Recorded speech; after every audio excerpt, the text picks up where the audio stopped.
ধাক্কা, তার কানে যায়, সে আমাকে ডাকায় নিয়ে বলতেছে, জয়া তুমি তো অনেক বড় হয়ে গেছো। আমি বলি, হ্যাঁ আপু কি, মানে আমি বুঝতে পারছি সাথে ওরা আছে কিছু খারাপই হবে, ভালো না। তো বলতেছে যে তুমি নাকি প্রেগনেন্ট, কথাটা কি সত্যি? কে বলছে? বলতেছে না এগুলো তো শুনতেছি, মানে ওদের আসলে সহ্যই হয় না আমি যে নাচ না শিখে আমি একটা প্রোগ্রামে চান্স পাইলাম। আমি লাস্ট পর্যন্ত প্রোগ্রামটা করতে পারিনি। আমার ফিজিক্যাল চেঞ্জ, ওদের সাথে আমার মেন্টালিটি চেঞ্জ, ওই প্রোগ্রামটা তো বছরের শুরু দিকে চলে গেছে, আমি ওটা করতেই পারিনি। তো আমি বললাম যে না আপু এরকম কিছুই না।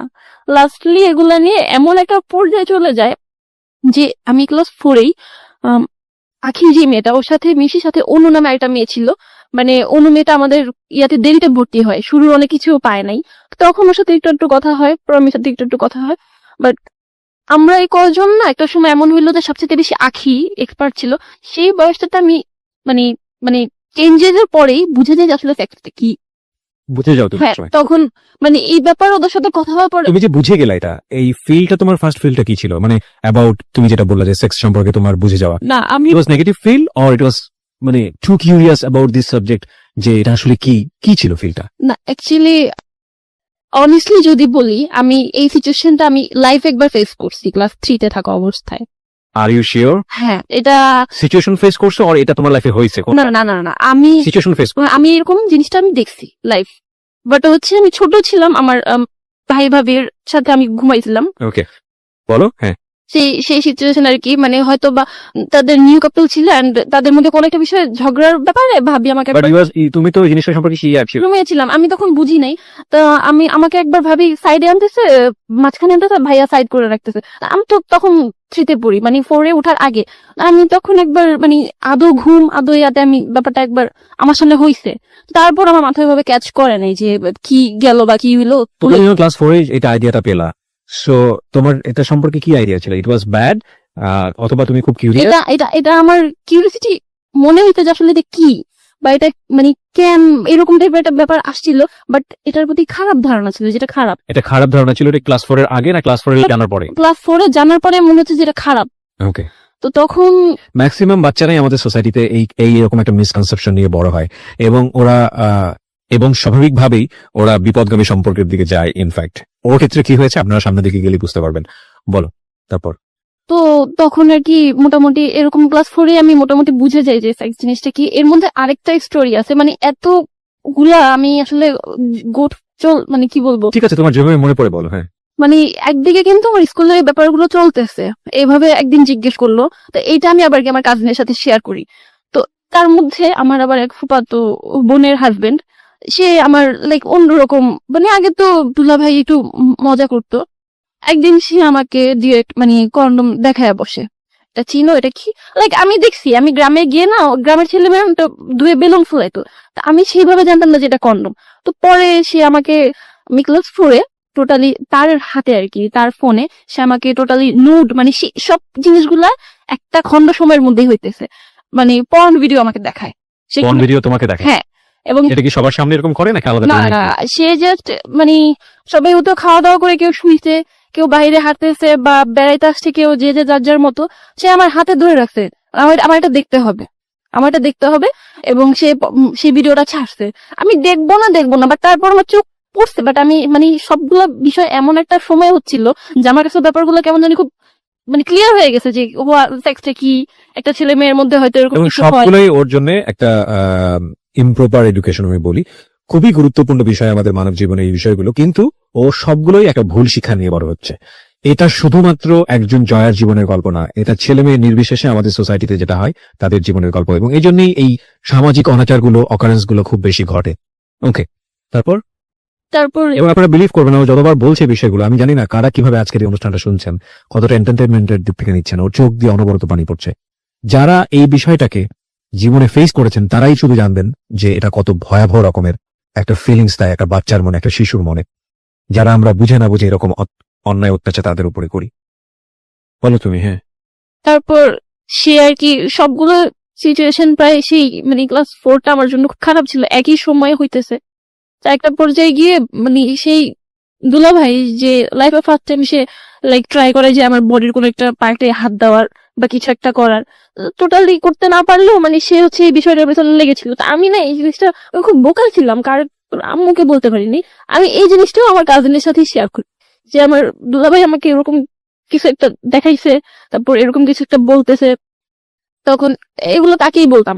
একটা সময় যখন প্রায় শেষের দিকে ওরা মানে আমাকে বোধহয় সহ্য করতে পারতেছে না, ক্লাসের মেয়েরা, প্রায় বোধহয় সেপ্টেম্বর অক্টোবর বা শেষের দিকের টাইমটা, আমাদের একজন মানে ইনচার্জ থাকে হেড স্যারের নিচে, না ম্যাম, আমার নামটা এখনো মনে আছে, তার কাছে বিচার দেওয়ার আগে ক্লাসের প্রত্যেকটা ম্যামের কাছে এই কাহিনীগুলো বলে, এবং আমি দাঁড়ায় জাস্ট কান্না করি যে ও অনেকগুলা প্রেম করে, ও এরকম হয়েছে, ও প্রেগনেন্ট, ও পেট আনে, ও চুরি করে। আবার এরকম বলা হয়েছে আমি নাকি সবাইকে চেক করি যে আমি প্যাড আনছি, দেখছো তোমাদের ব্যাগ চেক করি। এগুলো সব আমার পিছনে তৈরি করা হয়েছে। তো একটা ম্যাডাম আমাকে, কয়েকটা ম্যাডাম আমাকে ঝাড়ছে, এগুলো বলছে, আমি বললে বিশ্বাস করে না।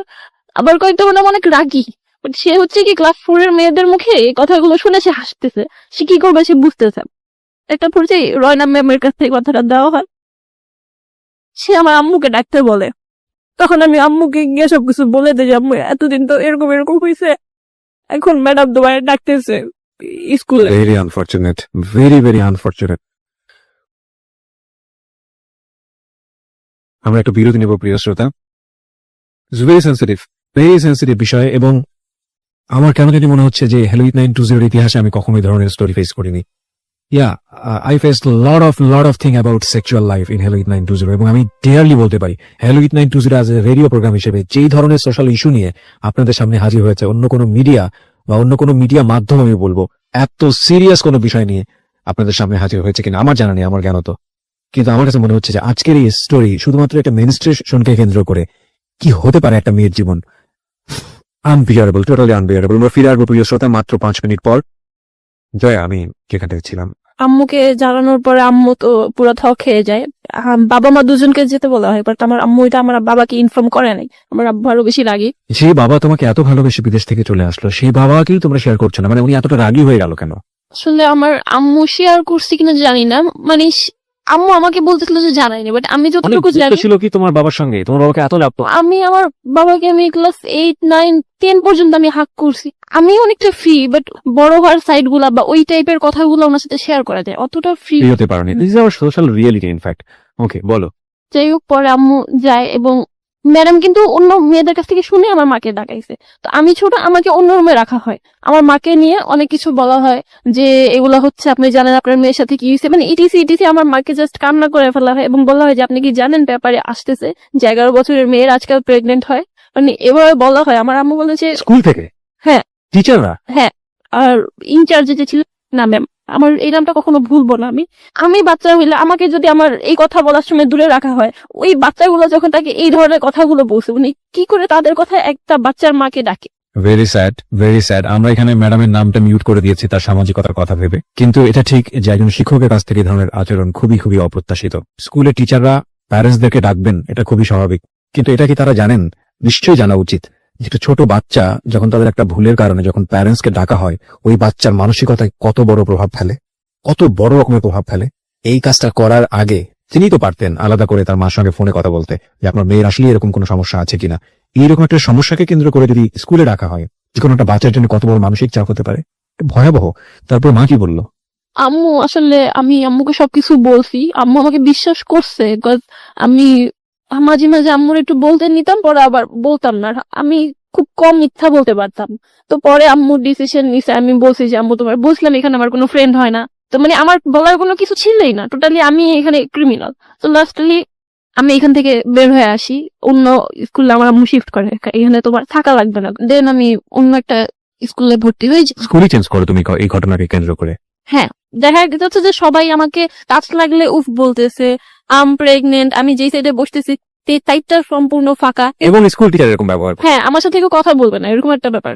আমি বলবো না সবগুলো মেয়ে খারাপ, কিন্তু কিছু গ্যাংদের কারণে তারা চেপে গেছে যে আমরা ঝামেলা চাই না। স্কুল চেঞ্জ করে সেখানে মোটামুটি ভালোই, লাস্টের দিকে একদম 5 এর লাস্টের দিকে, তখন না আমি কন্টিনিউ আমার কাজিনের সাথে আমার কথা হচ্ছে। তো এর মধ্যে আমার দুলাভাই আবার এই টাইপের আরো ইঙ্গিত দিচ্ছে, তাও আমি তার সাথে শেয়ার করতেছি। একটা পর্যায়ে গিয়ে আমার খুব ভালো একটা ফ্রেন্ড হয় কোচিং এ, আমার নাম তো জয়া, তার নাম হচ্ছে টয়া। কোচিং এ ও যেদিন ভর্তি হয় আমি ছিলাম না, তো রোল কলের সময় আমার জায়গায় ও প্রেজেন্ট দিয়ে দেয়। ও খুব হাসি খুশি, খুব চঞ্চলে, আর মানে আগের মতো ছটফটে একটা মেয়ে দেখে ওর সাথে খুব ভালো একটা রিলেশন হয়ে যায়। মানে ক্লাস 5 এর লাস্টের থেকে আমি আমার লাইফে বেস্ট টাইম স্পেন্ড করছি 2011 ক্লাস 6।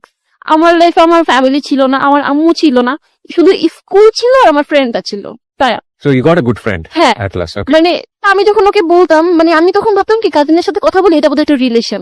আমি বলতাম যে হ্যাঁ আমি একটা রিলেশন আছে, একটা বয়ফ্রেন্ড আছে, কাজিন, সে কিন্তু আমার সাথে অনেক বড়। তো ও আমাকে তখন বুঝিত যে না রিলেশন করিস না, এই সেই। আমাদের ফ্রেন্ডশিপটা এমন ছিল যে আমরা একজন একজন ছাড়া বুঝতে পারতাম না। গার্লফ্রেন্ড বয়ফ্রেন্ডের চেয়ে তো বেশি কিছু, ওকে। খুব বেশি মজায় কাটায়। তো সেই সময়টাই হয় কি আস্তে আস্তে আমি কাজিনের সাথে কথা বলা বাদ দিয়ে দিই। তো বিভিন্ন কজ দেখাইতে থাকি, হ্যাঁ নইছে ত্যান হইছে, কথা বলবো না, এই সেই। তো ক্লাস 7 এ যখন উঠি তখন আমি মোটামুটি নিজেকে বড়ই বলবো, এটা 2012 সালে। তো আমার ফ্রেন্ডটা তখন অন্য স্কুলে শিফট হয়ে যায়। আমি খুব অ্যালোন। 3 মাস পর আবার কাজিনের সাথে কথা বলা শুরু করি, বিকজ আমি প্রত্যেকটা সিচুয়েশন আমি তাকে মিস করতাম, বসা থেকে শুরু করে পড়াশোনা, স্কুল, কোচিং, সব জায়গায়। তো কথা বলা শুরু করে এক পর্যায়ে গিয়ে আবার আমি 2 মাস পরে কথা বলা অফ করে দিই। মানে বড় হইতেছি, আমার মনে হচ্ছে যে আমি কেন কথা বলতেছি কাজিনের সাথে, আমার কোনো ফিলিংস নাই, আমি নিজে একটু শক্ত হইতে পারতেছি আর কি। তো এর মধ্যে ভাইয়া আবার করলো কি, নানার বাড়ি আমার খালার বাড়ির কাছাকাছি ছিল, সেখানে সে আর কি একটা জিনিস রটাই দিতেছে যে আমি তো যার সাথে প্রেম করি, এরকম টাইপের একটা ব্যাপার আমার ভাইয়ার কানে চলে আসে। এর মধ্যে মানে সে আমাকে অনেক মারধরও করে, যেগুলা কি হইতেছে। আমি বলছি না এসব কিছু না। তো তখন আমি কথা বলা কিন্তু অফ করে দিছি। সে করে কি ডিরেক্ট আমার বাসায় চলে আসে, এসে আমার আম্মুর কাছে, মানে আমি যে তার কাছে এই ব্যাপারগুলো শেয়ার করছি, সেই ক্লাস 4 এর কাহিনী কিন্তু সেখানে চলে গেছে। আমি কিন্তু মাঝখানে 6 একটা ভালো টাইম স্পেন্ড করে ফেলছি, বাট ক্লাস 7 এ এসে সে, আমার আম্মু যেটা জানে, সে একটা তার বোনের ছেলে হয়ে ওই জিনিসগুলা শেয়ার করে। ও এর মধ্যে আরেকটা জিনিস আমি স্কিপ করে গেছি, যে আমি একবার অ্যাভিস্ট্রি রাস্তার মধ্যে আমার বাবা পাশে থাকা অবস্থায় সামওয়ান আসে এবং আমার বডির একটা পার্টে, রাস্তার মধ্যে, হ্যাঁ রাস্তা পার হচ্ছি, এই সময় টাচ করে চলে যায়। হ্যাঁ টাচ করে It's a চলে very যায়। common symptom of our society. মাফ করবেন, আজকের গল্পটা এমন হয়ে গেছে যে আমাকে বারবার ইন্টারাপ্ট করতে হচ্ছে। এটা শুধু ও যেটা বললো তা না, আপনি যদি একটা সার্ভে করেন, মেয়েরা যদি অনেস্টলি তাদের নাম গোপন করে যদি সার্ভেতে যদি পার্টিসিপেট করে, আপনি 99% কেস দেখবেন কোনো না কোনো ভাবে এরকম ভিকটিম হয়। কোথায় কোথায় আমি আপনাকে বলি, একটা হয় আন্ডারপাস পার হওয়ার সময় যখন অনেক বেশি লোকজন থাকে, আরেকটা হয় কোন ধরনের গ্যাদারিং যখন হয়, ছেলে মেয়েরা যখন একসাথে হয় ওই সময়টাতে। এমনি পত্রপত্রিকায় অনেক বেশি নিউজ আমরা দেখি এগুলোর উপরে, ছবিও চলে আসে ইনফ্যাক্ট। আরেকটা হয় পাবলিক বাসে, এবং আরেকটা হয় হঠাৎ করে রিক্সা পার হচ্ছে, হঠাৎ করে একটা ছেলে হেঁটে যাচ্ছে, তখন ধাম করে হাত দিয়ে দেয়। যদি কোনোদিন আমি যদি কখনো কাউকে এরকম দেখি, আমি যে ওকে এই মুহূর্তে কি করবো ইভেন আই ডোন্ট নো। আমি এটা বাদ দিলাম, এটা তো আরো ভয়াবহ। এর চেয়ে আরেকটা জায়গায় আসি, সেটা হচ্ছে যারা বিশেষ করে মাকে নিয়ে, বোনকে নিয়ে, কিংবা গার্লফ্রেন্ডকে নিয়ে, কিংবা বউকে নিয়ে বিভিন্ন শপিং মলে যান, বিভিন্ন জায়গাতে যান, একটু লক্ষ্য করে দেখবেন কি ছেলে, কি বুড়ো, ভালো পোশাক পরা, কি স্যুট ব্লেজার পরা, কি মুখে দাড়িওয়ালা, কি দাড়িওয়ালা না। দাড়িওয়ালাদেরকে আমি খুব কমই পেয়েছি, আমি টু বি অনেস্ট বলবো, আমার নিজের এক্সপেরিয়েন্স। বাকি যাদেরকে আমি পেয়েছি এরা সবাই কেউ মেয়েদের চোখের দিকে তাকায় না, এমন একটা জায়গায় তাকায় আমি মুখে সেটা উচ্চারণও করতে চাই না। এবং বিশ্বাস না হলে কালকে এটা এক্সপেরিমেন্ট করে দেখুন।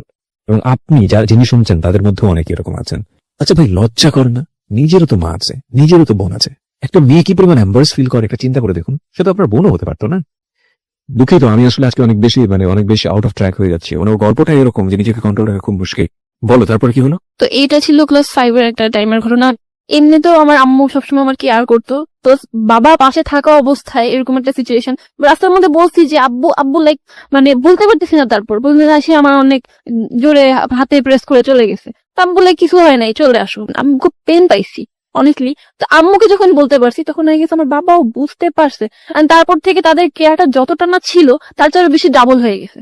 ওই যখন আমার কাজিন আম্মুর কাছে এই কথাগুলো বলতেছে, সেই সময় সে আরো এক্সট্রা বলতে চাচ্ছিল যে আমি তার সাথে বের হইছি, এই সেই। মা স্টেট কার্ড বুঝতেছে যে আমি 24 আওয়ার আমার মেয়ের সাথে থাকি, কিভাবে পসিবল। হ্যাঁ, তবে যেই জিনিসগুলো আমার মা জানে সেই জিনিসগুলো যে আমার কাজিনও জানে, এটা শুনে আমার মা একটু অন্যরকম ফিল করারই কথা, কারণ এগুলো ও জানবে কিভাবে, পয়সা তো পারতো। হ্যাঁ নর্মাল কথা না। তো এটা নিয়ে আম্মু হয়তো বিশ্বাস করছিল কিনা জানি না যে আমি রিলেশন করছি। আসলে তার সাথে আমার এটা কোনো মানে লাভ রিলেশনশিপ ছিলই না। এটা নিয়ে আরেকটা ঝামেলা হয় বাসায়। আমি টোটালি বলি যে তার সাথে আমি যোগাযোগ করবই না। এমন একটা পর্যায়ে শেষের দিকে সে হচ্ছে বুক কেটে ফেলে, এমন ভাবে কাটে যে একটুর জন্য তার হাড়ে লাগে নাই। বুক কাটে নিজের? হ্যাঁ। ওকে। এবং এটা ফলস ছিল না, এটা আমি দেখছি। তারপরে না আমি আবার ইমোশনাল হয়ে কথা বলা শুরু করি, সে তখন টয়াও আমার সাথে নেই। ওকে। যখন আমি অফ করে দিছিলাম তখন আমার আরেকটা মানে এমনিতেই ক্লাসমেট আমাকে না পেয়ে আমার আম্মুর ফোন থেকে ওর নাম্বার নিয়ে ফোন দেয়। তো তখন তো ক্লাস 7 এর একটা মেয়েকে কেউই পার্সোনাল ফোন দেয় না। তো ওর মা ধরার পরে বলে যে ও কোথায়, মানে আমার ফ্রেন্ডের নামটা আমি বলবো না, ওকে জিজ্ঞেস করে যে ও কোথায়, কেন বাবা, আমি ওর ফ্রেন্ড। ওর মা ভুলে যায়, আবার ফোন দেয়। তো একটা সময় ওর মাও সন্দেহ করে যে কি হইলো, আমার জন্য আমার ফ্রেন্ডটাও খায় বেদম মার। তো লাস্টলি আমি কথা বলা শুরু করি আবার। এবার আমি মুখ দিয়ে বলি যে আচ্ছা ঠিক আছে, লাভ ইউ। তারপর কাজিনকে হ্যাঁ, ইট ওয়াজ লাভ অর না না, এটা লাভ ছিলই না। সে হচ্ছে যে আমাকে ছাড়বেই না, সে আমার মাকে বিচার দিতেছে, তার কারণে আমার ফ্রেন্ড মার খাচ্ছে, মানে থামানোর জন্য সামহাও তুমি হ্যাঁ আমি বলে আচ্ছা ঠিক আছে লাভ ইউ। তো তখন আমার ফ্রেন্ডকেও সরি বলতেছে, ফ্রেন্ডকে বলে যে আমি জুতা কিনে রাখি, জুতা দিয়ে মাইরো ইটিসি ইটিসি। পরে আমার ফ্রেন্ডের কাজিন ওকে বুদ্ধি দেয় যে মোবাইল ফোন নেই। তো তারপরে লাস্টে যেটা হয় যে সে 2টা মোবাইল নিয়ে আসে এবং আমার যে ফ্রেন্ড ও গিয়ে কালেক্ট করে আমাকে একটা দেয়, ও নিজে একটা রাখে। তো যেদিন ফোনটা নেই পরদিনই আম্মুর কাছে ধরা খাই। হাও, মানে আমার যে ফ্রেন্ড ও ওর বাসায় বসে শুধু শুধু এমনি কল দিছে। ওই রুমে ঢুকতে গিয়ে দেখি দাদু, মাঝখানে ফোনটা বের করছি আর আমার আম্মু চলে আসছে। আমি যদি ফোনে কথা বলতে বলতে ভিতরে চলেও যেতাম, আম্মু বুঝতো না যে ফোনটা কার, বাট আমি বোকার মতো মানে এত বেশি ভয় পাইছি। তো আম্মুর রাগ করে বলে যে এটা দিয়ে আসবে। আমি মিথ্যা বলি যে এটা আমার ফোন না, আম্মু একটা ফ্রেন্ডের ফোন আনছি রেডিও শোনার জন্য, আমার রেডিওর প্রতি একটা ঝোঁক ছিল। পরের দিন এই মোবাইল নিয়ে যাই স্কুলে। তো আমার ফ্রেন্ড ওর বয়ফ্রেন্ডের সাথে চ্যাটিং করতেছিল। তো এটা ক্লাস 10 এর 2টা আপু দেখছে। তখন আমাদের স্কুল হচ্ছে একটা ম্যাডাম ছিল, মানে ফোন নিলে একটা ঝামেলা। তো বলছে এই মোবাইল নিয়ে আসছো তোমরা, বাথরুমে ঢুকো। তো ও ছাড়ে না, আমাদের সাথে তো মোবাইল নাই। আমরা তো আজকে 5 দিয়ে আনছি আমাদের ব্যাগে ফোন। ওদের চোখে না আমাদের ফেসটা নজরে লেগে যায়। তো সেদিন আমরা 3rd বেঞ্চে বসেছিলাম, আমরা ক্লাসে যাই, ম্যাম আসে, আমার ফোনটা কিন্তু তখন বুকে ছিল। জিজ্ঞেস আমরা ফার্স্টে বলি যে না নেই, কিন্তু ও রীতিমতো কাঁপতেছে, মানে ওকে দেখে বোঝা যাচ্ছিল যে ওর কাছে আছে। তো একটা পর্যায়ে গিয়ে ম্যাডাম আমাদেরকে খুব সফটলি বলা শুরু করে যে ভুল করলে দিয়ে দাও, এই সেই দিয়ে দিব হ্যান ত্যান। টাইম বলতাম যে আচ্ছা ভুল করে তো আজকে একদিনই আনছি, দিয়ে দিই। বাট তারপর আমি বের করে ম্যাডামকে দিয়ে দিই, সাথে সাথে ম্যাডামের মুড কথাবার্তা সব চেঞ্জ। সে বাবাকে ডাকবে, মাকে ডাকবে। এখন আমি আম্মুকে এসে বলছি যে আম্মু এরকম এরকম ফোনটা তুমি দিতে বলছো, ধরা খাইছি, বাবা মা দুজনকে যেতে বলছে। পরের দিন আমার আব্বু বা আম্মু কেউ আনতে যায়নি। এতটা রাগ করছে আমার উপরে, মানে আম্মু টোটালি আব্বুকে বলেই নাই, আর আম্মু নিতে আসে নাই কেন, আমি কেন ফোন আনলাম। তো ব্যাপারটা কি হলো, ওদের দুজনের প্যারেন্টস আসছে, বাট আমার প্যারেন্টস না আসাতে আমি চিহ্ন দিলাম যে আমি লিডার। আর যেহেতু আমার কাজিন আমার ফ্রেন্ডকে মোবাইলটা দিছে, ফোন কই পাইছো, আমাকে জয়া দিছে। ফোন কই পাইছো, আমাকে জয়া দিছে। তখন আমার বাবা মানে প্রায় একটা মাস মাঝখানে বন্ধ ছিল, ঘুমাই নাই, আমি শুধু দোয়া পড়ছি, মানে আমার বাবাকে আমি এতটা ভয় পাইতাম। তারপর যাই হোক বন্ধের পরে আমার বাবা যায়, রিলেশনটা এখানে আব্বুর সাথে ফার্স্ট খারাপ হয়ে স্টার্ট হয়। তো তারা আরো বেশি গাইডলাইন দেওয়া শুরু করে। এরকম করতে করতে চলে গেছে 7, 8-এ ফ্যামিলির কথায় বোরখা পড়া শুরু করি। তো আমাকে ক্লাস 6 থেকেই না একটা ছেলে মানে চা দোকানে খুব দেখতো। তো ক্লাস 8-এ এসে যখন আমি বোরখা পড়ি তখন আমার আব্বা আম্মা আমাকে কিছুদিনের একটু গ্যাপ দেয়। And আমি বলতে পারবো যে আমি তাদের বিশ্বাস কখনো ভাঙি নাই। একটা পর্যায়ে ছেলেটা সাহস করে আসে আমার পিছনে এবং আমার নাম্বার চায়। তো আমি নাম্বার দেই না, কিন্তু তার নাম্বারটা রাখি।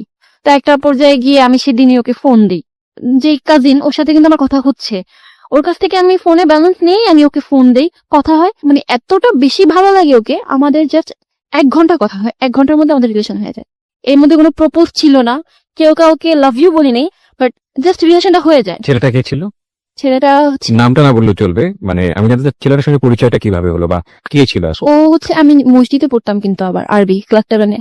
তো তখন ও নামাজ পড়তে আসতো রেগুলার, তখন দেখতাম, আর এমনি চা দোকানে দেখতাম, এইটুকুই ছিল। মানে এর চেয়ে বেশি কিছু জানতে না? নামও জানতাম না। এই 1 ঘন্টার কমিউনিকেশনটা কি ছিল হঠাৎ করে? আমি খুব চঞ্চল ছিলাম, সেও বলতেছিল, তো আমিও বলতেছিলাম হ্যাঁ তোমাকে রাস্তা দেখি। সে লাইক হ্যাঁ আমি তো তোমার নাম জানি, তুমি জয়া। সে আবার এর আগে একটা 8 কার্ড আমার ফ্রেন্ডের কাছে দিছিল। তো এরকম নানান কথা হইতে হইতে তখন আবার নতুন ছবির নাম ছিল বডিগার্ড। আমার সাথে আব্বু আম্মু সবসময় থাকতো, তার একটা ফ্রেন্ড জোরে বলে উঠতো যে বডিগার্ড। আমি বলছি আচ্ছা আপনাদের মধ্যে কেউ বডিগার্ড বলে ডাকে? বলতো হ্যাঁ। তো এইভাবে না 1 ঘন্টার মধ্যে আমাদের বন্ডিংটা হয়, and we are in relationship. সেই সময়টাতে তোমার ওই কাজিন যে, ওর সাথে সম্পর্কটা কি ছিল? কি আমি তো লাভ ইউ বলতি, বাট ওর সঙ্গে যাই হোক ওই সম্পর্কটা ছিল আগে থেকে? হ্যাঁ মানে ফোনে কথা হতো, ওর সাথে আমি দেখাও কখনো করিনি। আচ্ছা, কিন্তু সম্পর্কটা ছিল? হ্যাঁ মানে ফোনে কথা হতো। ওকে, সো দ্যাট মোমেন্টে তুমি যখন ওর সঙ্গে লাভে পড়লে, যে ছেলেটার সঙ্গে, হ্যাঁ। ওর নামটা কি ছিল? সুমন। সুমন। সো তুমি সুমনের সঙ্গে এই 1 ঘন্টা মধ্যে রিলেশনশিপে যাওয়ার আগ পর্যন্ত তুমি আসলে বুঝতেই পারোনি তোমার কাজিনের সাথে তোমার যে সম্পর্কটা, এটা লাভ না? না। ওকে। ওকে আমার খুব তাড়াতাড়ি ভালো লাগলো এবং ওর প্রতি আমার কোনো একটা ফিল চলে আসে। মাঝখানে আমি না ফার্স্টে ওকে বলে দিছিলাম যে আমার এরকম একটা কাজিন আছে, কাজিনের সাথে আমার রিলেশন।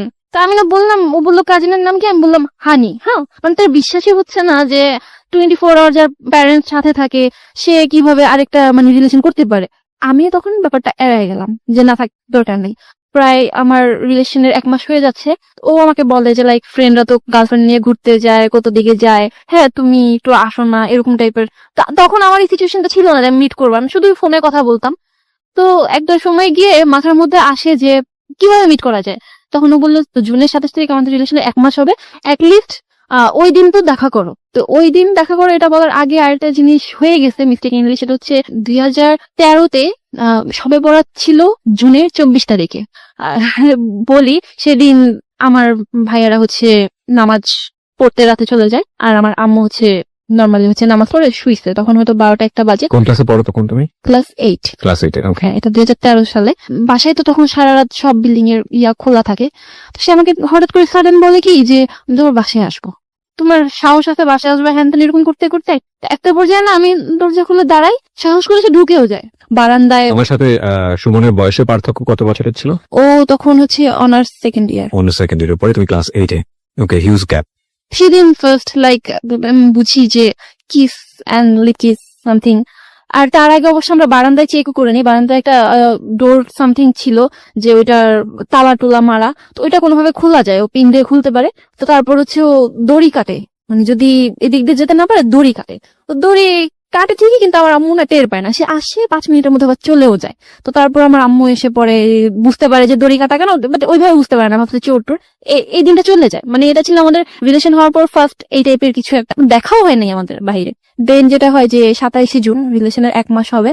তো তখন ওর সাথে আমার এমনি আগে কথা হইতো যে তুমি আমাকে কিস দিও বা লিপ কিস, এটা সেটা এইটুক পর্যন্ত কথা হইতো।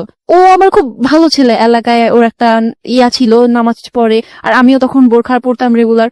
একটা পর্যায়ে ও আমাকে বলতে তুমি বাহিরে মিট করতে পারবা না, তোমার এই প্রবলেম হয়ে পড়বেন, বাসায় তো মিট করতে পারবা। আমি বললাম যে হ্যাঁ এটা পারা যায়, বিকজ তাহলে আমার ফ্যামিলির কেউ দেখবে না। তো পরে সে বোরখা ম্যানেজ করে, আমি স্কুল ফাঁকি দিই, এক প্রকার আম্মুকে পিছিয়ে রেখে দৌড়ে এসে আমি অন্য জায়গায় চলে যাই অ্যান্ড ওর সাথে একটা ওর ভাইয়ার বাসায় যাই। আমাকে বলা হয়েছিল যে ওর ভাই ওর ভাবি থাকবে, বাট বাসায় যাওয়ার পরে দেখেছি সেখানে কেউ নেই। অ্যান্ড দেন যেটা হয় যে আমি লাইফে ফার্স্ট টাইম ছিল সেটা আমার যে বিরতি নিব প্রিয় শ্রোতা, এই পর্যায়ে একটা ছোট্ট বিরতি। এবিসি রেডিও এফএম 89.2 তে আমি আর জি কিবরিয়া রয়েছে আপনার সঙ্গে, এবং আমার সঙ্গে রয়েছে জয়া, তার জীবনের গল্প নিয়ে। হ্যাঁ জয়া, তারপর কি হলো?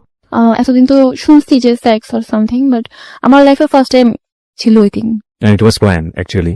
আমি ভাবছি যে হয়তো যেটুকু আমাদের মধ্যে কথা হইছে কি এটা তো আমাদের জায়গা থেকে একটা সোশ্যাল ট্যাবু না, আমরা রিলিজিয়নের জায়গা থেকে যদি বলি বিষয়টা, এটা তো একটা সামাজিক ভাবে যেমন উচিত না, তেমনি ভাবে ধর্মীয় দিক থেকেও তো আমরা দেখি যে এটা অন্যায়। তো তোমার কাছ থেকে বিষয়টা কেমন ছিল? মানে তোমার বয়ফ্রেন্ড সে, এবং তাকে তুমি অনেক লাভ করে ফেলেছো, সেই জন্য বিষয়টা কি খুব ন্যাচারালি এসছে, নাকি হঠাৎ করেই হয়ে গেছে বিষয়টা এরকম, নাকি তুমি প্রিপেয়ার ছিল যে হলে হোক কোনো সমস্যা নেই? না, আমি অবশ্যই এটা সম্পর্কে প্রিপেয়ার ছিলাম না যে আমার কারোর সাথে ফিজিক্যাল রিলেশন হবে, কিন্তু যখন তার সাথে রিলেশন হয় আমি just think about kiss lip kiss or something, ওর সাথে যাই, আমার স্ত্রী হচ্ছে তখন চলছে।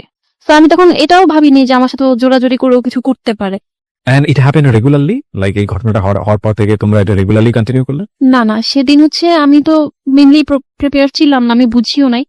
আমি বুঝতে পারছি, আমি কিছুটা এসকেপ করবো বিকজ অফ সোশ্যাল রিয়েলিটি, কিন্তু আমি যেটা বুঝতে পারছি তুমি প্রিপেয়ার ছিল না, কিন্তু জিনিসটা হয়েছে তোমাদের মধ্যে। এবং এটা হওয়ার পরে কি লাইক এরকম হয়ে যায় যে তোমার একটা খুব খারাপ সেন্স গ্রো করে বিষয়টা নিয়ে, এবং তুমি এটা স্টপ করো, নাকি এটা গ্র্যাজুয়ালি ওর সঙ্গে খুব ইজি ছিল ব্যাপারটা মুভ করা? না, অ্যাকচুয়ালি প্রথম হওয়ার পর আমি একটু মানে কি বলবো, একটা ধাক্কাই খাইছি, বিকজ আমি এটা ভাবি নাই যে আমার হবে বা বিয়ের আগে এটা হয়ে যাবে। তারপরে মানে আমি না তাকে এরকম চিন্তা করতে থাকি যে আমার লাইফে যদি কেউ হাজবেন্ড হয় তবে সেটা সেই হবে, তার প্রতি আমার ভালোবাসা রেসপেক্ট বা যেটা। It happen regular? হ্যাঁ, আমাদের 2 মাস পর 3 মাস পর এরকম হইতো। এই বিষয়গুলো নিয়ে কি তোমার কখনো এক ধরনের মানে কি বলে খারাপ লাগা বোধটা কাজ করতো না? অ্যাকচুয়ালি তার ডিমান্ড আরো বেশি ছিল। ওই দিক থেকে তোমাকে বিভিন্ন ভাবে ইনফ্লুয়েন্স? হ্যাঁ, সে আমাকে ফোনে এই টাইপের কথা বলতো, হ্যাঁ আমি হালকা পাতলা বলতাম, বাট আমি অত বেশি মানে ওই রিলেশনে কিন্তু এক ধরনের এখানেও এক ধরনের প্রপার এডুকেশনের অভাব। যদি আমি এখন বলি এই যিনি আজকে এখানে জীবনের গল্প বলছেন তাকে ইন্সপায়ার করা হয়েছে, এবং সে যদি প্রপার এডুকেশনটা পেত তাহলে কোনো না কোনো ভাবে এই বিপদগামী সম্পর্কের দিকে সে যেত না। মানে আসল রিয়েলিটিটা কি সেটাও সে ছোটবেলায় পায়নি, এবং একই সাথে যে ভুলটা সে করছে সেটার ব্যাপারেও তার যদি একটা প্রপার নলেজ থাকতো তাহলে এই ধরনের সম্পর্কে সে জড়াতো না। তারপর কি হলো? তো যখন আমি দেখলাম যে তার প্রতি আমি এরকম উইক হয়ে পড়ছে এত বেশি, আমি বুঝতেছি যে কাজিনের সাথে ওইটা আমার কিছুই ছিল না, যেটা আমাকে আসলে প্রেশার করে করা হয়েছে। তো আমি করি কি, একটা পর্যায়ে তাকে বলে দিই যে দেখেন ভাইয়া, আমি আপনাকে লাভ করি না, আমি এরকম একজনকে রিয়েলি লাভ করে ফেলছি, আপনার সাথে যোগাযোগ করা যাবে না। মানে তোমার আগের কাজিনকে? হ্যাঁ, কাজে। ওকে। তো তখন সে অনেক বনিতা শুরু করে যে তুই আমাকে বিশ্বাস করস না, হ্যান তেন, দিন বলছিস কিছু করছি, তুই ওর সাথে আবার কথা বলায় দে। তো আমার ফোনে ব্যালেন্স ছিল না, আমি এত বোকা, আমি যে একটা কথা হাইড করছি এই জিনিসটা আমাকে খুব পেইন দিত, আমি কেন হাইড করলাম। তো এই জন্য আমি করলাম কি যে আচ্ছা, ওকে বললাম সুমনকে যে শোনো এরকম এরকম এটা ছিল, তুমি একটু কথা বলো। ও তখন থ খেয়ে গেছে। সুমন? হ্যাঁ, সুমন।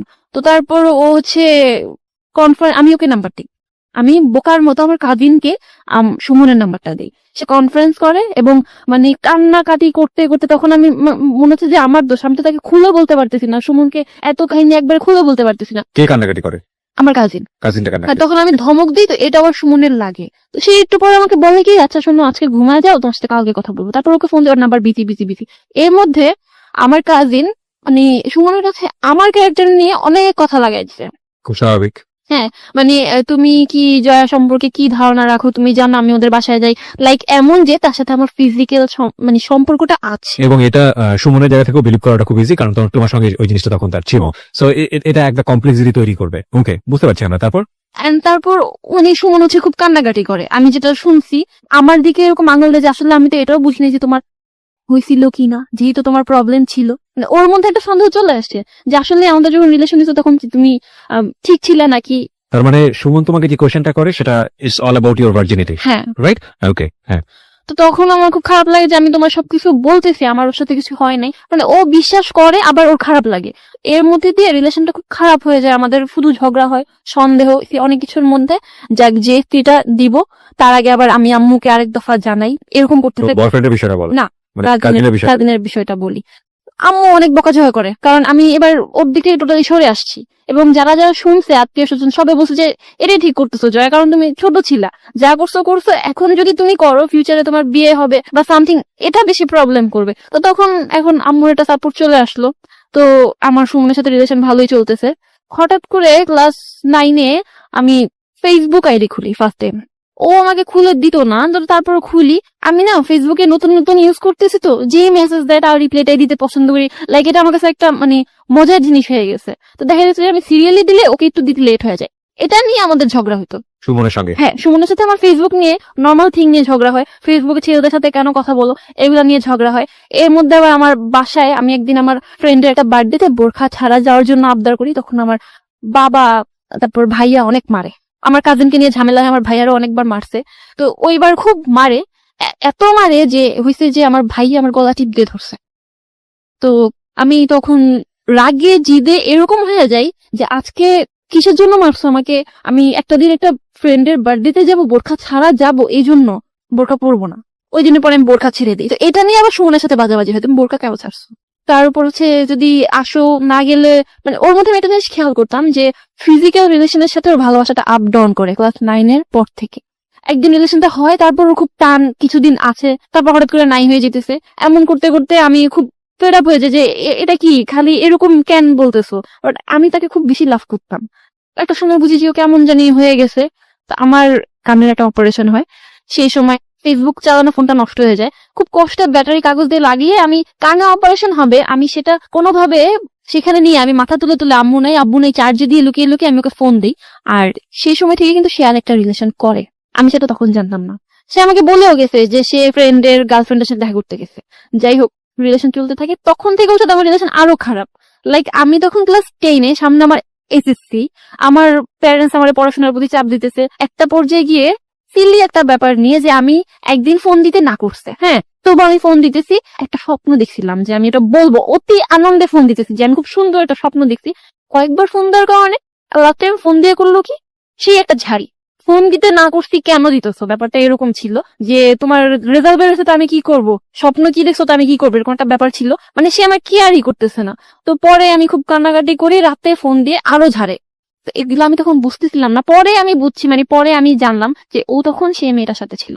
আমি ফোন দেওয়ার কারণে রিলেশনের ঝামেলা হইতে পারতো, দ্যাটস ওয়াই ও রাতে এসে আমাকে যত খারাপ গালি দেওয়া যায় একটা মেয়েকে, তুচ্ছ মানে বস্তি যেগুলাকে বলে, এই টাইপের গালি দেয়। এত বেশি লাভ করতাম ওকে, আমি নাচ গান সব ছেড়ে দিছি। এর মাঝখানে কিন্তু আমি ওর কথায় বোরখা টোরখা পরি, নাচ গান ছেড়ে দিছি। আমার সংসার হবে, আমাদের ছেলে হবে, ছেলের নাম রাফি হবে, সব ঠিকঠাক। এরকম আচরণে খুব খারাপ লাগতো। তারপর একদিন জানুয়ারিতে হঠাৎ করে বলতেছে ক্লাস 10-এ যে 4 মাসের জন্য চিল্লায় যাবে, 4 মাস কোনো যোগাযোগই হবে না, কোনো প্রকার যোগাযোগ হবে না 4 মাস। আমি বলছি তুমি 4 মাস থাকতে পারবা? মানে এরকম একটা ব্যাপার যে ও যদি আমার লাভ করে 4 মাস কি করে থাকতে পারবে? আমি ক্লাস 10-এ এপ্রিলের দিকে ফার্স্ট টার্ম পরীক্ষা দিই। ফ্যামিলির সাথে তো আগে হালকা পাতলা ফাইট চুরি করে দেখা করছি, ফাইট করা শুরু করি যে না এখন আমার ওকে টাইম দেওয়া লাগবে। আমি একটু একটু বুঝতেছি যে ও আমার কাছে হারিয়ে যাচ্ছে। আমি সন্ধ্যায় একটু বের হই, এখন তখন একটু বের হই। তো পরে দেখা যাচ্ছে ও হ্যাপি আবার হ্যাপি না, বলতেছে আমি না এখন চিন্তা করতেছি যে ক্লাসটা রেগুলার শুরু করবো, গ্রেডটা ভালো আসে না এই পয়েন্টটা। তো আমি চিন্তা করলাম ভালো করো। তো করতো কি, আমি সারাদিন স্কুলে থাকতাম, ছুটি হতো 1টা-2টার দিকে, ও আসতো আমার সাথে দেখা করতে চলে যেত, এই 2 মিনিটের দেখা। তো তারপর কোচিং স্টার্ট করি, বাসায় পড়া স্টার্ট করি, দেখা গেলো যে ওর সাথে আমার রাতে আর কথাই হয় না। এমন করে কয়েক মাস চলে যাওয়ার পর তো হঠাৎ করে ওর একটা ফ্রেন্ডের সাথে আমার ফেসবুকে কথা হয়। তো সে সাডেন আমাকে বলতেছে যে ভাবি আপনি যে সুমনকে যে মোবাইল ফোনটা গিফট করছেন খুব সুন্দর হয়েছে। আমি তো শকড। আমি একটা স্টুডেন্ট, আমি নিজে ওর সাথে কথা বলি যে ফোনটা দিয়ে, সেটার অবস্থা 12টা বেজে আছে, আমি ওকে খুব সুন্দর একটা ফোন গিফট করছি। নো ভাই, আমি তো কোনো ফোন গিফট করি নাই। তখন বলতেছে কি বলেন? আমি ওর হাতে দেখলাম হোয়াইট সেটটা আপনি গিফট করছেন বলে, মানে সে বলছে তার গার্লফ্রেন্ড গিফট করছে। তাই আমি বলছি না ভাই, আমি তোকে ওয়াচ গিফট করছি। এটা নিয়ে একটা টাচ লাগার পর আমি একটু অ্যালার্ট হই। পর আমি একটা ফেক আইডি খুলি এন্ড ওর ভাই, ওর মানে ভাইয়ের গার্লফ্রেন্ড, তারপর ওকে মোটামুটি ফ্রেন্ডদেরকে অ্যাড করি। তো ও জানতো না। এর আগে আমি আবার একবার শুনছিলাম যে ও নাকি মেয়েদের কাছে ফেসবুকে পিকচার চায়, তখন আমি ফেসবুক ইউজ করি না। মানে সুমন? হ্যাঁ সুমন। তো এটা ওকে জিজ্ঞেস করবো, ও আমাকে বলে যে না আমি না, আমার ফ্রেন্ডরা চায় হ্যান ত্যান। মানে ও এমন না, ও এমন একটা ভাব করতো তোমার কেন ছেলে ফ্রেন্ড থাকবে, আমারও কোনো মেয়ে ফ্রেন্ড থাকবে না, এরকম একটা ভাব করতো। বাট ও যে কলেজে গিয়ে কি করতো এটা তো আমার ধারণা ছিল না। তো পরে আমি চিন্তা করলাম যে না এবার একটু দেখা দরকার, কারণ ও আমাকে এমন খারাপ গালাগালি যেহেতু করতে পারছে, আমি একটা ফেক আইডি খুললে এত কি অপরাধ হবে। দেন আমি চেক করি, ওর বড় ভাইয়ের সাথে আমার ভালো মতো কথা হয়। তো যেটা বুঝলাম যে ওর ফ্যামিলিতে মিডিয়ার মেয়ে গেলে সমস্যা, বাট ওর বড় ভাইকে যখন আমি বললাম যে আমি মিডিয়াতে যেতে চাই, আমি কিন্তু অলরেডি ওর জন্য এই চিন্তা ভাবনা ছেড়ে দিছিলাম। বাট ইউ হ্যাভ, আমরা যদি আমাদের লিসনারদের জানার জন্য বলি, একটু মানে তোমার ইন্টারেস্ট ছিল তুমি মিডিয়াতে কাজ হ্যাঁ। করতে চাও, কিন্তু সামহাও তোমার বয়ফ্রেন্ড তোমাকে ইমপ্রেস করেছে, যে কোনো কারণে হোক তুমি এই জায়গাটা ছেড়ে, স্বপ্নের জায়গাটা ছেড়ে দিয়ে সংসারী হওয়ার চিন্তা ভাবনা করছিলে। হ্যাঁ। ওকে। তো তারপর হচ্ছে ওর ভাইয়ের সাথে কথা বলে তার বড় ভাই ফেক আইডিতে প্রপোজ করে বসে। ফেক আইডিতে প্রপোজ? হ্যাঁ হ্যাঁ, আমি নারায়ণগঞ্জের প্রপোজ ফর হোয়াট? লাভ? লাভ লাভ, ওকে। কথা বলি, আমার মিডিয়াতে ইন্টারেস্ট, তার কোনো সমস্যা নেই, তার ফ্যামিলি অনেক ফ্রি, মানে সে হচ্ছে ফেসবুকে টোটালি ফ্লার্ট আমার সাথে। তো আমি ওকে ফাইন, আমিও ডান করলাম, ওকে ঠিক আছে রিলেশন করবো, জাস্ট চ্যাটিং। আমার মনে হচ্ছে যে আমি অত বড় অপরাধ করতেছি না, আমি জানি যে ওর বড় ভাইয়ের গার্লফ্রেন্ড আছে, তাহলে সে কেন আমাকে এই কথাটা বলবে? আর আমি তো হচ্ছে ওর খোঁজ খবরের জন্য এটা নিচ্ছি। বড় ভাইয়ের গার্লফ্রেন্ড ফৌজিয়া সাজ আর কি, তো তাকেও অ্যাড করি, ওর রিকোয়েস্ট একসেপ্ট করে নাই। একটা লং টাইম পরে ওর বার্থডে আগস্টের দিকে, তার কিছুদিন আগে হচ্ছে ওর গার্লফ্রেন্ডের বার্থডে ছিল। কিছুদিন পরে আমি প্রায় অনেকদিন পরে ফেসবুকে ঢুকি এন্ড রিকোয়েস্ট একসেপ্ট করছে। ও সরি, সেদিন দিনে একটা ঘটনা আছে, ইংরেজি টিচার যার কাছে কোচিং করি তার হচ্ছে মেয়ে হয়, তো বেবি হতে সে সেদিন কোচিংটা ক্যান্সেল করে দেয়। তো ও যে টাইমটা জানে যে আমি এই টাইমের ফোন দিব না, ওই টাইমে কিন্তু ওই মেয়েটার সাথে থাকে, হিউজ ঘোরাঘুরি, কারণ মেয়েটা খুব ওপেন এন্ড খুব রিচ ছিল। তো একটা পর্যায়ে আমি মানে ওকে ফোন দিই, তাও আবার আমার ফ্রেন্ডের বয়ফ্রেন্ডের নাম্বার দিই, যেহেতু আমার কাছে ফোন ছিল না। তো ও সতর্ক হওয়ার টাইম পায় না, ও ফোনটা এমন ভাবে রিসিভ করছে যে মেয়েটা হচ্ছে ওর ঘাড়ে মাথা রেখেছিল আর ওই কানেই ফোনটা ধরছে। এন্ড আমি তো বাসায় না যে আমি মিনমিন করে কথা বলবো, বাইরে ছিলাম, আমি ঠিক কি অবস্থা, কেমন আছো, এই সেই এগুলা বলতাম। তো তখন ও জাস্ট জায়গা থেকে উঠে গেছে। এর মধ্যে আবার ওর গার্লফ্রেন্ডকে ওরই কোনো এক ফ্রেন্ড বোধহয় আমার কথা বলছিল, এটা আমি পরে জানছি।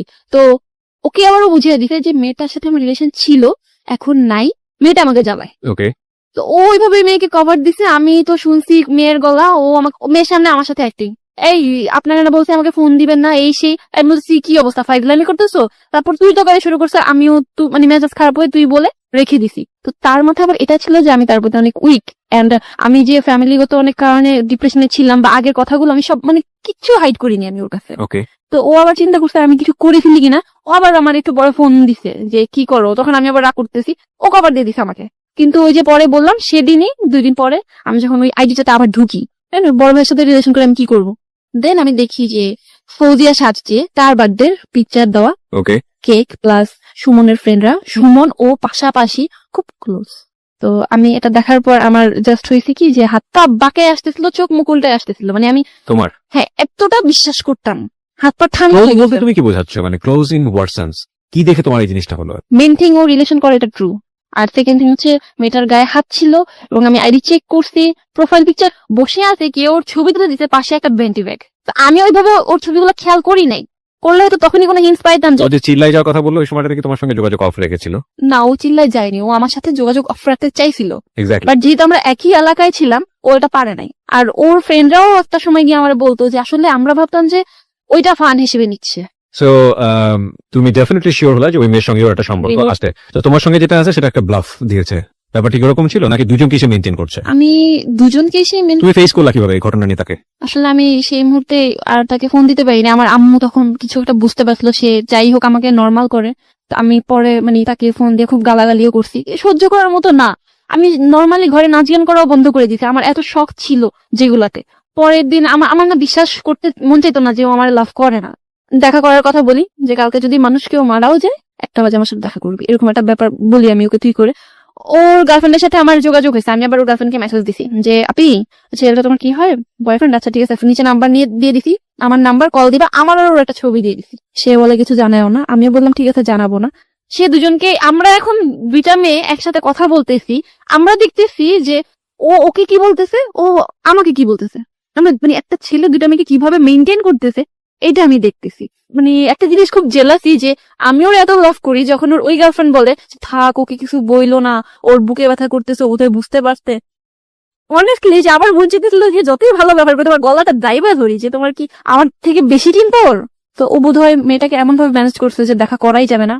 জয়া মেয়েটা অনেক খারাপ, তো সে আস্তে আস্তে সাইড কাটতে থাকে। আমি তাকে ডেকে নিয়ে একটা সময় কোরআন শরীফ ধরাই, কারণ তার মধ্যে আমাকে নিয়ে অনেক ডাউট ছিল যে আমি ওর সাথে যখন রিলেশন হয়েছে আমি ভার্জিন ছিলাম না, ও থাকা অবস্থায় মানে এগুলো রিলেশন করছি। তাই আমি বলছি তুমি কোরআন শরীফ ধরে বলবা যে তুমি আমাকে ভালোবাসো নাকি না, আর আমিও কোরআন শরীফ ধরে বলবো যে আমি তোমার সাথে থাকা অবস্থায় কি ছিলাম আর কি ছিলাম না। তো কোরআন শরীফ ধরতে পারে না, তো বলতেছে এটা ভিতরে রাখো, মানে ধরবে না। আমি আসলে অন্য কারোর সাথে রিলেশন ওইভাবে ইনভলভ হইনি, আমি তোমারই লাভ করতাম, এটা আমি বলতে পারছি, বাট ও কোরআন শরীফ ধরে বলতে পারেনি। একটা পর্যায়ে ও বলে যে আগে লাভ করতাম এখন করি না, এক পর্যায়ে বলে দেয়। হ্যাঁ এটা বলে দেয়।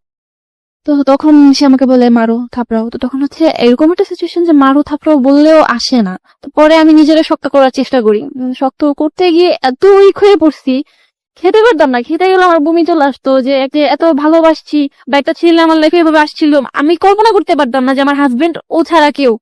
ইভেন মেয়েটার কাছে যখন আমি ওদের কথা শুনতাম আমার কেমন জানি লাগতো। আমি ওকে বলছি আমাদের ছেলে হইলেন নাম রাফি, ও ফৌজিয়াকে এক্সপ্লেন করছে যে ওর একটা ভালো নাম আছে র দিয়ে, হ্যাঁ তো আমার নামের র আর তোমার ফৌজিয়ার ফ, হ্যাঁ আমাদের ছেলে নাম হবে রাফি। আমার কথাগুলো এক্সপ্লেন করতো, মানে আমার না পুরোটা জুড়ে আমি কখনো চিন্তা করি না যে আমার লাইফে সেকেন্ড কোনো ছেলে আসতে পারে, কোনো ছেলের সাথে আমার এরকম কিছু হইতে পারে। তখন বোধ আমার আম্মু বুঝছে যে আমি একটা রিলেশনশিপে ছিলাম। এর মাঝখানে ওর জন্য আমি এত ডেসপারেট হয়ে গেছিলাম যে আমি হাতের মধ্যে কেটে নামও লিখছি, আমার পায়ের মধ্যে ওর নাম লেখা ছিল।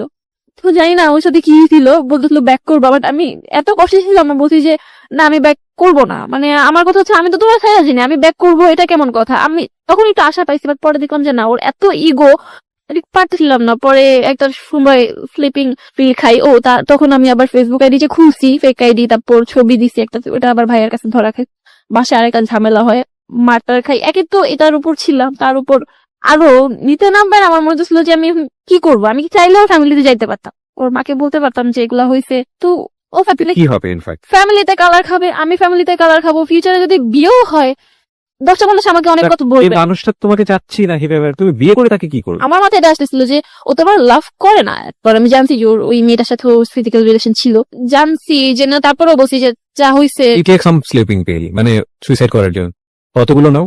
10টা থেকে 15টা। 10 থেকে 15টা তুমি রাতের বেলা খেয়ে যাও মরে যাওয়ার জন্য। প্রিয় শ্রোতা, আমরা এখানে একটু ছোট্ট বিরতি নিতে চাই। যারা এখানে জীবনের গল্প বলতে চান তারা প্লিজ আমাদেরকে ফোন করবেন। আমাদের ফোন নম্বরটি হচ্ছে 09613892892। আমি আবারও বলছি 09613892892। ওকে জয়, আমরা যেখানটায় ছিলাম।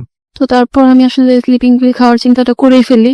অবশ্য সেদিন আমার সেই ফ্রেন্ড টয়া আমাকে অনেকটা চেষ্টা করছে যে এগুলা থেকে বের করে আনার। আমি অনেক রাত পর্যন্ত রাগ করে বাইরেও ছিলাম, বাট লাস্টলি আমি খাই আসলে। বাট আমার ফ্রেন্ডরা বিশ্বাসও করতে পারেনি। যখন আমি হসপিটালে, তখন আর কি ওরা বুঝে যে আসলে আমি খাইছি, বা 3 দিন আমার কোনো সেন্স ছিল না। আমি এটা ছিল বোধহয় সেপ্টেম্বরের 9 তারিখ। আর সেপ্টেম্বর 11 তারিখ কি 12 তারিখ আমি যখন চোখ মেলে তাকাইতেছি তখন আমার ফিলটা এমন ছিল যে আমি মরে গেছি, আমি বোধহয় এখন মানে যা খুশি তাই করতে পারবো, এরকম একটা ব্যাপার নিয়ে চোখ মেলতে গিয়ে দেখি যে না আসলে আমি বেঁচে গেছি। তারপরও সুমনের কোনো ফিল ছিল না, সে বিশ্বাস করে নাই, বলতেছে যে এগুলা ঢং। ফাইন, এখন সে ঢং বললো আর যাই বললো আমার এগুলো আসতেছে না, টোটালি হাফ মেন্টাল হয়ে গেছিলাম, কিছু মনে থাকে না, সামনে এসএসসি সব গেছে। তো তারপর আমার ফ্রেন্ডটা অনেক সাপোর্ট করে, আমি এসএসসিটা দেই। এসএসসি রেজাল্টটা খুব খারাপ হয়, এর মধ্যে আমি আবার একটা কাজ করি, যেহেতু ও আমাকে কষ্ট দিয়েছে, আমার সাথে রিলেশন থাকা অবস্থায় ও মানে আরেকটা রিলেশন করছে, তাও আবার পুরো একটা বছর আমি তাকে ধরতেই পারি নাই, তার সাথে ফিজিক্যাল রিলেশন ছিল, and সে বলে যে ও তাকেই ভালোবাসে। তা আমার মধ্যে একটা জিনিস কাজ করলো যে ও যদি আমার কাছে ব্যাক করার মনোভাব থাকেও, ওর একটা ফ্রেন্ড আমাকে বলতেছিল যে আমাদের সবসময় ক্যাচ আপ করায় দিত, যে অনেক রিলেশন আমি এরকম দেখছি যে 1 বছর পর ক্যাচ আপ হয়, তোমাদের রিলেশনটা অনেক স্ট্রং হয়ে যাবে। তখন আমার মাইন্ড এতটাই বিগড়ে গেছে যে আমার চিন্তা হচ্ছিল যে আমি ওকে কিভাবে কষ্ট দিব। তখন ওর এই ফ্রেন্ডটার সাথে আমি রেগুলার কথা বলতে থাকি। তো একটা পর্যায়ে গিয়ে সে আর কি মানে আমার সাথে এতটা ক্লোজ হয়ে যায় যে we are like in a relationship. আমি তাকে লাভ ইউ বলতেছি না, সে আমাকে লাভ ইউ বলতেছে না, বাট আমরা খুব বেশি ক্লোজ হয়ে গেছি। এন্ড একটা পর্যায়ে গিয়ে আমি সেম একটা ফিজিক্যাল রিলেশন আমার সাথে ছিল প্লাস ওর ফ্রেন্ডের সাথে ছিল করি, বিকজ আমার মাথায় ছিল যদি আমার কাছে ব্যাক করে, ও যদি একটা মেয়ের সাথে এত কিছু করার পর আমি ওকে লাভ করে ওকে চাইতে পারি, ও যদি আমার কাছে ব্যাক করে, ও এটা মাথায় রেখেই ব্যাক করবে যে হ্যাঁ আমিও অন্য একটা ছেলের সাথে করছি। একটা পর্যায়ে এটা বেরো হয়ে যায়, বাট আসলে ওরকম কোনো ফায়দা হয় না। তুমি যেটা করো রিভেঞ্জ নেওয়ার জন্য, সামহাউ ওকে কষ্ট দেওয়ার জন্য এটা করো, কিন্তু আলটিমেটলি এটা কোনো রেজাল্ট হয় না। না, তারপর এটা ওদের মধ্যে জানাজানি হলো, ওদের ফ্রেন্ডস এর মধ্যে একটা সমস্যা হইলো, তাই আমি বুঝলাম যে সুমন তারপর ওর ফ্রেন্ড ওদের মধ্যে একটা ঝামেলা বাজাবাজি হয়ে গেছে। বাট আলটিমেটলি ওর ফ্রেন্ডের সাথে আমার এটা কোনো রিলেশনশিপ ছিল না, আর ও আমার কাছে ব্যাক করে নাই। চ্যাপ্টারটা আমি টোটালি বাদে দিয়ে দিয়েছি। ওর প্রতি মনেটা মানে টানটা থাকলেও ওই যে একটা শখ ছিল নাচ গান করব বা মানে একটা মিডিয়াতে কাজ করব, নিজেকে হিরোইন পর্যায়ে দেখবো বা ভালো, মানে এই স্বপ্নগুলো না খুব কাজ করতে থাকে তখন। মানে যখন তুমি এই ব্রেকআপে ছিলা? হ্যাঁ। ওকে। এবং আমি দেখলাম যে আমি সুইসাইড করতে আমি চলেই গেলাম। আচ্ছা এমন যদি হয় যে নাচ গান করা পাপ, আমি যদি সুইসাইড করে মারা যাই ডিপ্রেশনে, তাহলে তো ওইটা সবচেয়ে বড় পাপ হবে। তাহলে আমি একটা কাজ করি, আমি না মরি, আমি আমার স্বপ্নগুলোই পূরণ করি, এরকম একটা ব্যাপার ভিতরে কাজ করে যে এখানে তো কম পাপ হচ্ছে, তাহলে আমি মরে গেলে তো দোজক ছাড়া কোনো উপায় নেই। তো তখন আমার মনে হয় যে না, আমি নক করি, আমি ফেসবুকে খোঁজ করতে থাকি কার সাথে কোথায় কিভাবে মানে ইয়ে করা যায়। তবে আমি জানি না যে আমি আসলে প্রপার কাউকে পাইছি কিনা। এরপর দেখা যায় যে আমি যার সাথে এই ব্যাপারে কথা বলি যে মিডিয়াতে আসতে চাই বা মিডিয়াতে কাজ করতে চাই, সবার মধ্যে এই ডিমান্ডটা থাকে যে তুমি সেক্স করো, তোমাকে একটা ফটোশুট করে দিব, তুমি সেক্স করো, তোমাকে একটা চান্স দিব, তুমি সেক্স করো। ইভেন এমন প্রপোজালও পাইছি যে খুব ভালো এবং নাম করা নির্মাতা, হয়তো নাম বললে অনেকে চিনবেনও, সে এরকম বলতে যাচ্ছে না তোমার বাসাটা কোথায়, এখানে তোমার বাসার কাছাকাছি বাসাটা নেই, আমরা রেগুলার একটা রিলেশনের মধ্যে থাকবো। তো এরকম করে একটা সময় আসলে অ্যাভয়েড করতে করতে করতে করতে আমি না মানে একটা শুটের জন্য হঠাৎ করে একটা মডেল এজেন্সিতে আমি ফেসে গেছি। যে আসলে ফেসে যাও বলতে মানে এই জিনিসগুলো তুমি তো প্রথম দিকে অ্যাভয়েড করতে, কিন্তু আমি এই নৈতিক অধপতনে গিয়ে আমি কাজগুলো করে দিই। ওকে। ফেসে গেছি বলতে আমাকে হচ্ছে নিয়ে যাওয়া হয়, আমি আর আমার ফ্রেন্ড যেতাম। তো তখন হচ্ছে আমি আমার ফ্যামিলির বাধা থেকে অনেকটা বের হয়ে আসছি, অনেক ডিপ্রেশন যাই হোক তারাও ওই ইনসিডেন্টের পরে অনেকটা ছাড় দিচ্ছে।